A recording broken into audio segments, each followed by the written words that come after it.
నాకు న్యూ ఆఫీస్లో night shift మొదలైనప్పటి నుంచి కౌంట్ చేసుకుంటున్నాను ఈ వీక్లో నైట్ షిఫ్ట్ ఎప్పుడైపోద్దా అని చెప్పి. అలా ఒక ఫైన్ డే మా మేనేజర్ ఒక పార్టీకి తీసుకెళ్లారనమాట బెలందూర్లో ఉన్న బియర్ గార్డెన్కి. సో మా కలీగ్స్ అంతా కూడా బియర్ గార్డెన్కి రాబోతున్నారు. Let's meet them. ఈ రెస్టారెంట్ బాగుంది. You can hang out with your friends and colleagues. ఈ బియర్ గార్డెన్ ఫుల్ రీల్ నేను నెక్స్ట్ రిలీజ్ చేస్తాను.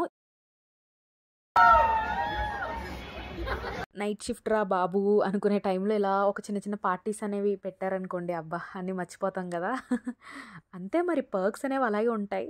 Obviously work and enjoyment should be balanced.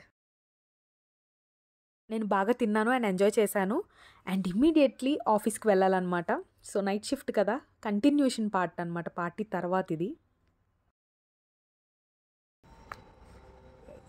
Login after party తర్వాత login చేయాలంటే అస్సలు mood రాదు, పడుకోవాలనిపిస్తుంది.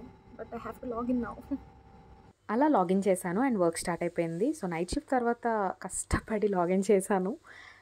And then ఇది మిడ్ నైట్ అనమాట. నిద్ర ఆపుకోవడం ఎంత కష్టమో అసలు. చూడండి, కళ్ళు మూతలు పడిపోతున్నాయి నాకైతే.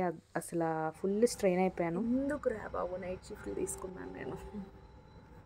Let's go and catch me cab.